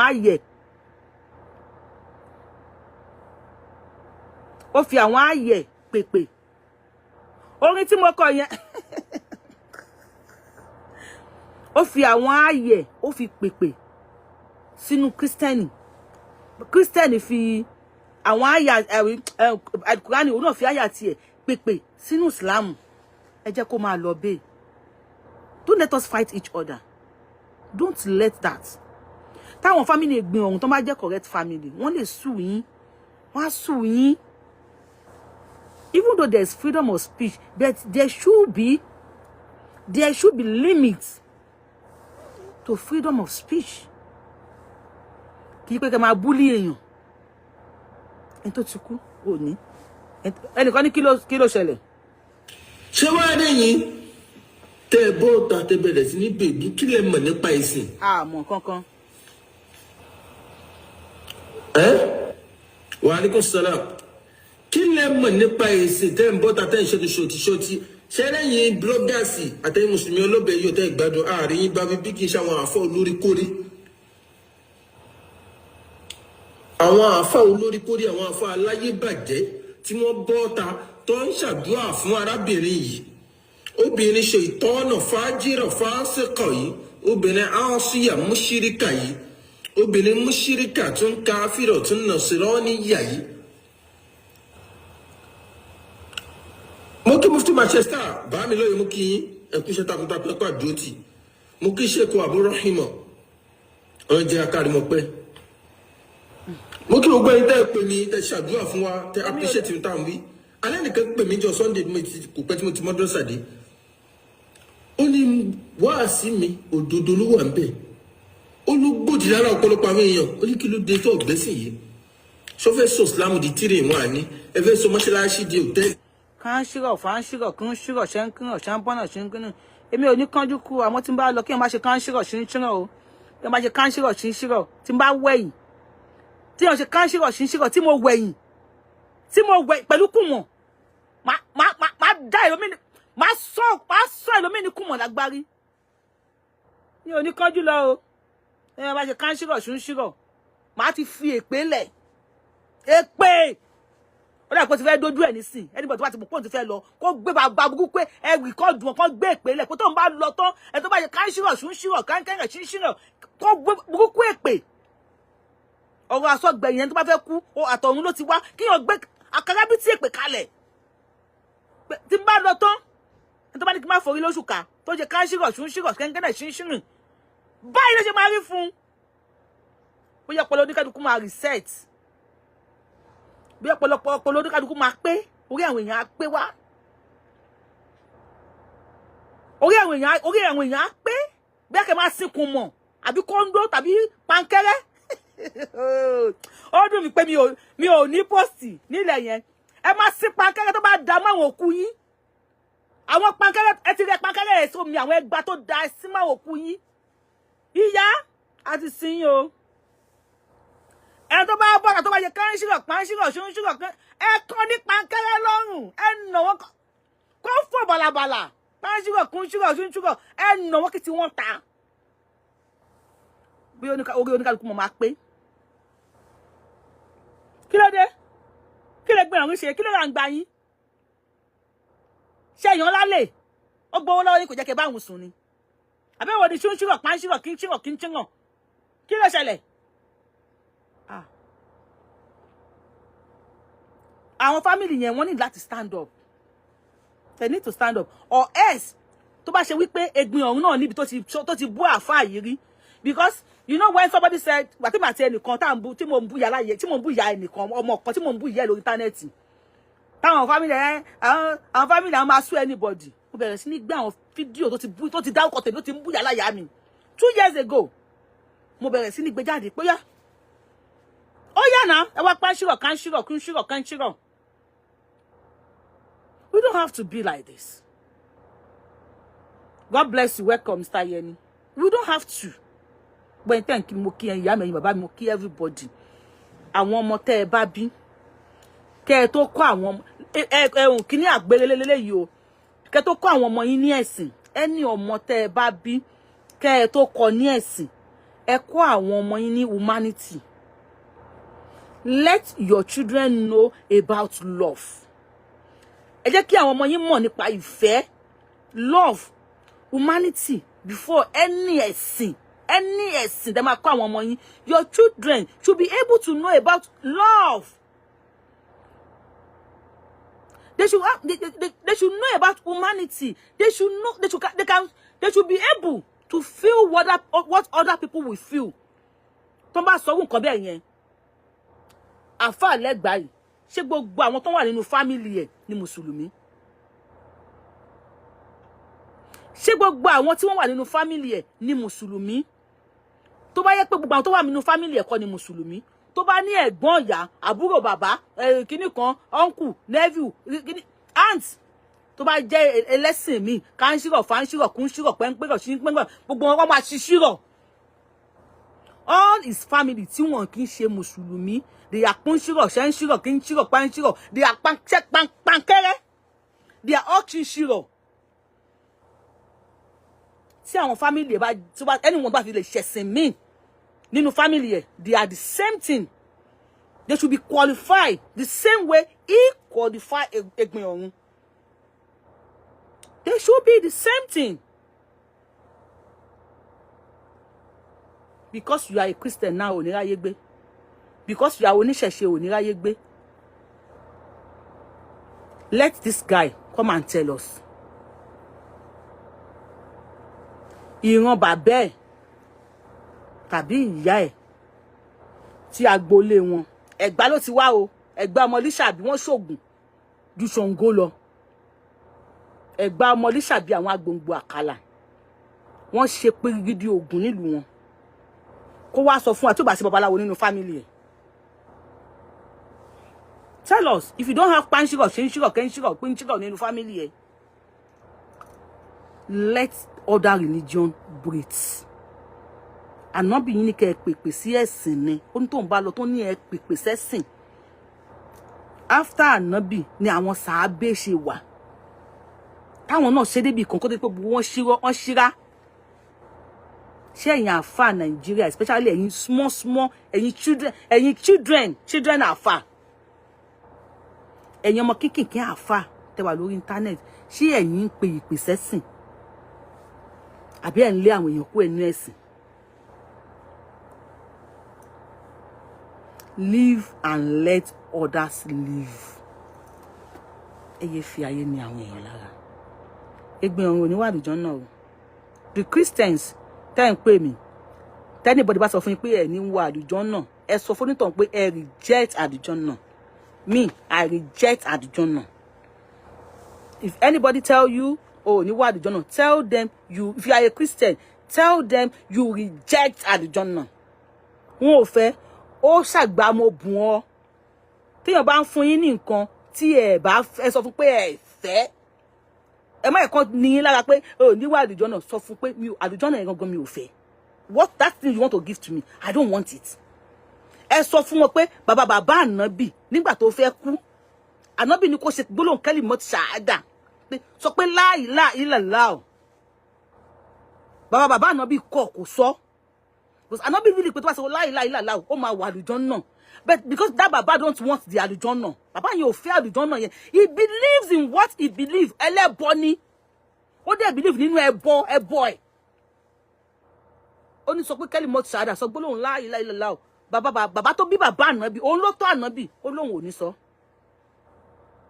ànábì bet ànábì sọ́tì ó lóun ò ní sọ ànábì tí wọ́n á lo àlùmọ̀kọ́rọ́ yìí fún ó ní bàbá kí ni nǹkan tí mo ní kẹ́ sọ lẹ́ẹ̀kan yẹn àwọn náà tú àwọn náà kà àwọn náà tú ohun tí mo ní kẹ́ sọ yẹn lẹ́ẹ̀kan yẹn kí ni nǹkan yẹn bàbá yẹn ó yẹ sọ pé àwọn oníkẹ́ sọ pé la ilaha illallah o bàbá yẹn ò sọ bẹ́ẹ̀ o because gbólóhùn la ilaha illallah yẹn bàbá yẹn ò fẹ́ lórí ahọ́n ẹ̀ ó ní tó ní kí n sọ yẹn ó ní mi ò ní sọ ànábì tó ń tẹ̀lé nìyẹn o ṣé ànábì wá fún bàbá yẹn lọ́rùn pa ṣé ànábì lagi mọ́ bàbá lórí ṣé ànábì sọ pé ká ń ṣírọ̀ pé ń ṣírọ̀ ṣí ń ṣírọ̀ pé ń kí ṣírọ̀ ká ń ṣírọ̀ ní bàbá yẹn ànábì ò sọ bẹ́ẹ̀ bàbá ní tó ní kí n sọ yẹn mi ò ní sọ bàbá ànábì kò sọ gbólóhùn kalimot shahada kó tó jáde láyé ó kú gẹ́gẹ́ bí kèfèrí ni ṣé pá ń ṣírọ̀ ká ń ṣírọ̀ ṣí ń ṣírọ̀ ni tẹ́ ń gbẹ̀rọ̀ sí ń gbẹ̀rọ̀ kí ń jìrọ̀ tí ń jìrọ̀ tó bá ti fẹ́ tàn wá wọ́n wá sọ èdè yẹn á ń jìrọ̀ kí ń jìrọ̀ wọ́n wá dá gbẹ̀ bolẹ̀. tó bá yẹ pé páńṣírọ̀ kí ń ṣírọ̀ tẹ́ ń kírọ̀ ṣe ń ṣírọ̀ ní EGBIN ORUN ayé pé bàbá ànábì náà kí ń ṣírọ̀ ṣe ń ṣírọ̀ kí ń ṣírọ̀ ni. Live and let others live. ẹ jẹ́ kí ayé dé let peace reign. ẹ jẹ́ kí ayé dé àwọn èèyàn lọ́rùn. ẹ kí àwọn èèyàn gbé ìgbé ayé ìrọ̀rùn. Let people see you and can embrace you. Ẹ káwọn èèyàn rí kí wọ́n lè kí yín. Kí wọ́n lè kí yín pé ẹ káàbọ̀ ẹ ń bọ̀ láti mọ́ṣáláṣí ni ẹ yẹsà ẹ pẹ̀lẹ́ àwọn náà ń bọ̀ láti ṣọ́ọ̀ṣì ni èmi gan ilédì ni mo ti ń bọ̀ nísìnyí ká lè kíra wa pẹ̀lú pẹ̀lẹ́pẹ̀lẹ́. Everybody lè kí yín.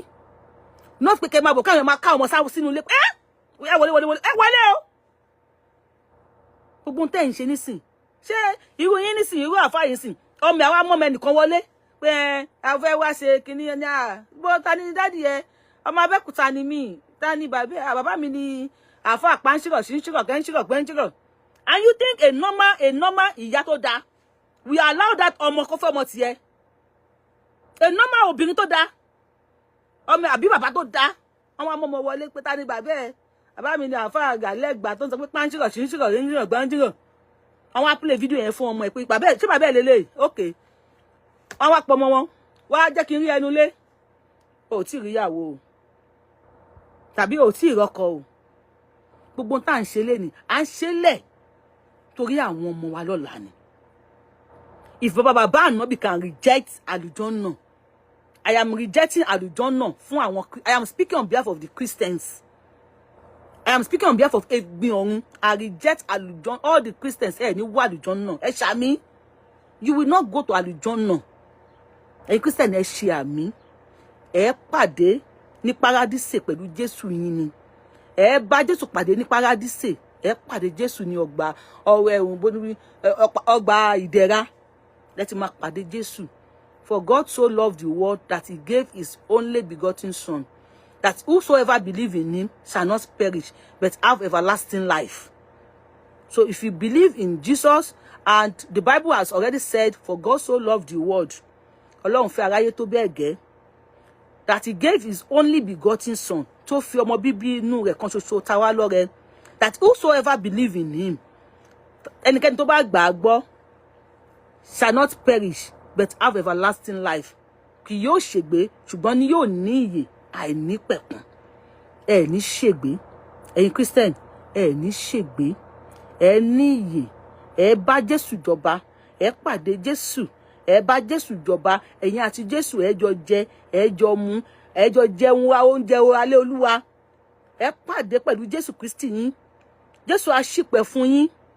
Jésù ló máa ṣìpẹ̀ yín. Dá mi o olùgbàlà mi, ìwọ nìkan ló lè gbàlà. Jésù á gbà yín là. Jésù á ṣìpẹ̀ fún yín. Jésù á ṣalákòóso yín. Ẹ tẹ̀lé Jésù wọ paradise, ẹ ní lọ sálùjánnà. Paradise lẹ máa lọ.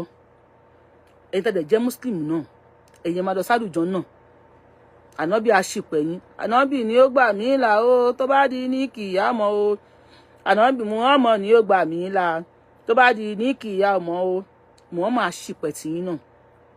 If you are a Muslim, Muhammad will ṣìpẹ̀ for you. Muhammad will follow Muhammad go àlùjọ náà tó lọ. Ẹ pàdé Muhammad, ẹ rí Muhammad lọ sí àlùjọ náà.